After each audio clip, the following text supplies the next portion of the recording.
बहुत बहुत शुक्रिया, आप तशरीफ लाए, बड़े अरसे के बाद आप हमारे नए सेट पर आए हैं। जी हाँ बिल्कुल, बड़ा अच्छा लग रहा है। Thank you. शोएब, कैसे देखते हैं ये टीम का सिलेक्शन? 15 रुकनी टीम का ऐलान हुआ है और बाबर आजम, उसके अलावा मोहम्मद रिजवान और शाहीन आफरीदी, 3 साबिक कप्तान, वो T20 स्क्वाड का हिस्सा नहीं है। इसका मतलब है सिलेक्टर, आप भी सिलेक्टर हैं, सिलेक्टर के या तो प्लान में नहीं है। फिर टीम का जब ऐलान होता है उसके चंद घंटों के बाद ये एक प्रेस रिलीज आता है कि इन तीनों को कैंप में बुलाया गया है एज अ ट्रेनी, कैंप में ट्रेनिंग करेंगे। इस मामले को कैसे देखते हैं आप?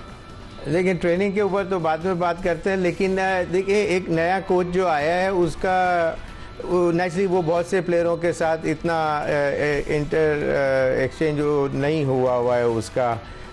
उन लोगों बच्चों का, नए जो लड़के हैं उनका माइंडसेट, उनका गेम ऑफ प्ले इतना ज़्यादा नहीं, मैच सिचुएशन की बात कर रहा हूँ। तो प्रैक्टिस में तो उन्होंने देखा। तो मेरा अंदाज़ा है कि 2 चीज़ें हैं कि एक ऐसी टीम लेके जाए ताकि उसमें होता क्या है कि जब सीनियर प्लेयर साथ आते हैं इकबाल भाई, तो उसके अंदर यंगस्टर को इन्फ्यूज़ किया जाता है और एक टीम को आगे बढ़ाया जाता है। उसमें अगर यंगस्टर नहीं चला तो जो सीनियर प्लेयर है वो आके हेल्प करता है जीतने में और पता नहीं चलता उसकी क्या वैल्यू है।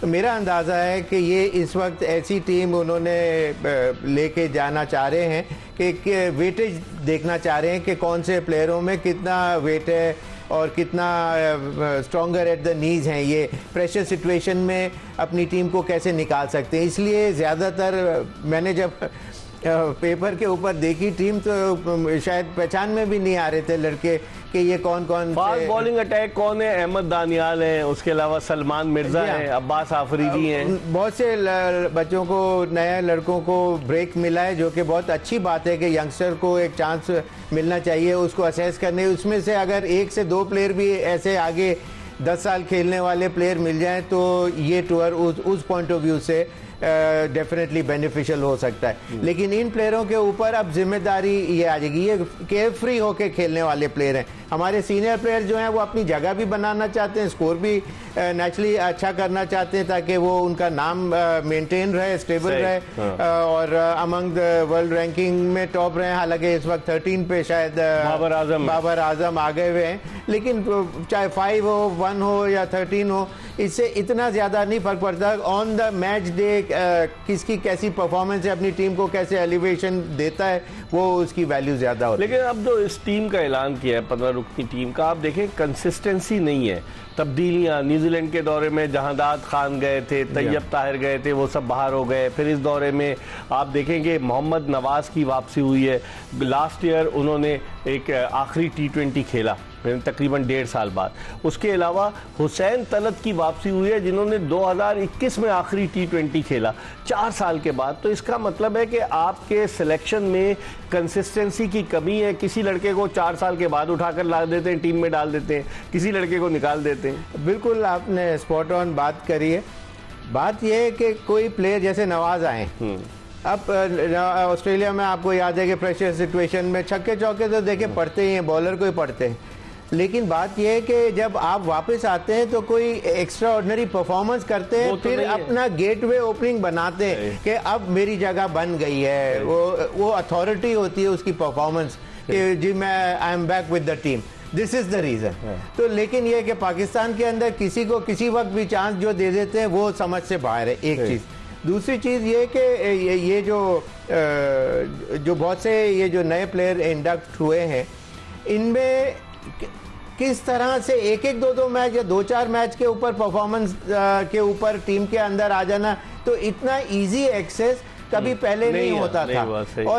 और तीसरी बात ये कि जो आपने बात की कि सिलेक्शन आज नहीं है, कल किसी की है।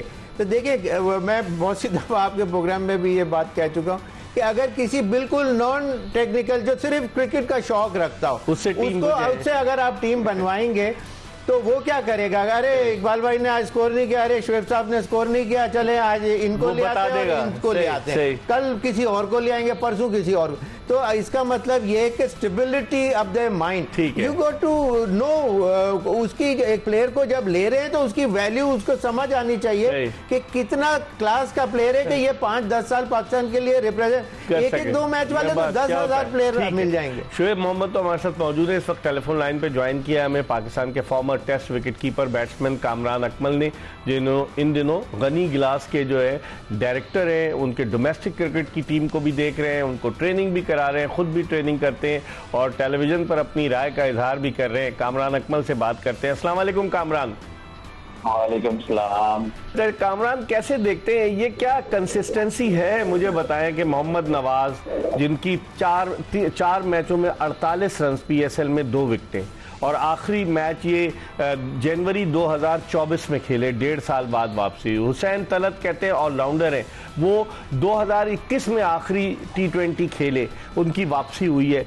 टीम के जो सिलेक्शन के हवाले से, क्योंकि आप भी सिलेक्टर हैं और शोएब मोहम्मद भी सिलेक्टर हैं, तो टीम के सिलेक्शन के हवाले से मैं बात कर रहा हूं कि कंसिस्टेंसी नजर आती है आपको, मुस्तकिल मिजाजी, एक को लिया दूसरे को निकाल दिया, आकिब जावेद कहां चला गया जो फास्ट बॉलर था, बहुत सारे, मोहम्मद अली को आप ले गए न्यूजीलैंड, वो कहां चला गया, बेशुमार तब्दीलियां हो रही हैं, इसको आप किस निगाह से देखते हैं? देखिए, सबसे पहले इकबाल भाई कहना पड़ेगा कि ये तो मामला पिछले 6-7 साल से ऐसे ही चलते हुए आ रहे हैं, ऐसे ही मामला बन रहा है पाकिस्तान क्रिकेट बोर्ड का, क्योंकि जब आप ऐसी सेटिंग करेंगे तो काफी क्रिटिसिज्म होता है और उसका असर कोई नहीं होता किसी भी पे। हाँ। मुझे नजर आ रहा है। जहाँ तक लड़के की बात है, देखिए नो डाउट अच्छा लड़का है, ऑलराउंडर है, स्टार्ट में अच्छी परफॉर्मेंस दी है, खेलता रहा, कंटिन्यू ड्रॉप हुआ अपनी बैड परफॉर्मेंस की वजह से, डोमेस्टिक में डरते हैं कम बैक करने के लिए, चाहे मैच लेटर हो चाहे शोएब भाई, ये कोई भी है, उसका एक प्रोसेस होता है किसी प्लेयर्स को लाने का। सही कि आप परफॉर्मेंस दिखाते हैं डोमेस्टिक में, टॉप करते हैं, टॉप 3 में आते हैं, चाहे वो बॉलिंग हो बैटिंग हो, आप किसी टूर्नामेंट में डोमेस्टिक में बेस्ट ऑलराउंडर आए हो तो फिर आपकी जगह बनती है, फिर आपके मतलब सोचा जाता है। तो यहाँ पर पाकिस्तान की क्रिकेट में ऐसा नहीं सोचा जाता, यहाँ पे सोचा जाता है जिसका ग्रुप आ गया, हाँ। उन्होंने अपने ही लड़के लेने, अपने फेवरेट लेने, ये नहीं देखना कि हमारी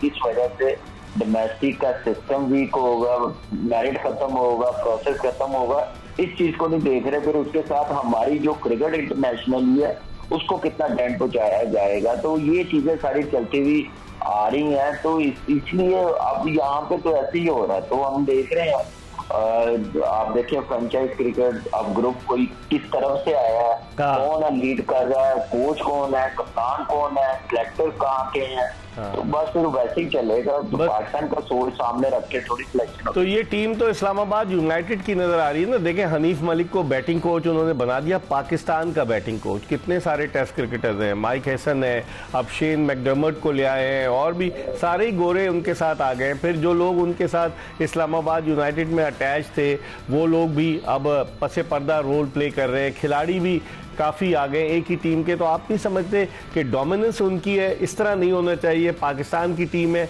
और इस टीम में मेरिट पर ज़्यादा कंसंट्रेट करना चाहिए। देखिए बिल्कुल ऐसे ही इकबाल भाई, मेरिट पे जब आप काम करेंगे ना तो ऐसी बातें ना आप करेंगे ना क्रिकेट खेलने वाले करेंगे, कोई भी नहीं करेगा, फिर एप्रिशिएट ही करेंगे सारे। जब आप प्रोसेस बेहतर करेंगे, सिस्टम को स्ट्रॉन्ग करेंगे, तो जब आप आउट ऑफ द बॉक्स जाके ऐसी चीजें करते हैं ना, देखें हनीफ मलिक की बात नहीं है, माइक हैसन की बात नहीं है, मसला ये है कि इससे पहले भी ऐसे ही काम होते रहे हैं। जब वो वहां पे उस वक्त नहीं रोका गया तो अब भी नहीं रोका जाएगा काम। मसला ये है, चाहे टीम सिलेक्शन की आप बात कर लें, चाहे आप मैनेजमेंट की बात कर लें, चाहे पीसीबी में किसी को भी आपके सामने जॉब दे देते हैं, काम 3-4 महीने लेते हैं, उसके बाद फारिग कर देते हैं। चैंपियंस कप का आप देख लें, मेंटोर देख लें, तो ऐसे ही चलता हुआ आ रहा है। हम वेरी अनप्रोफेशनल तरीके से चला रहे हैं अपनी क्रिकेट। जो दुनिया के बोर्ड कहाँ से कहाँ चले गए हैं, कैसे क्रिकेट उनके ऊपर जा रही है, हमारी जा रही है, इसका नुकसान कोई नहीं देखने वाला, सोचने वाला कोई।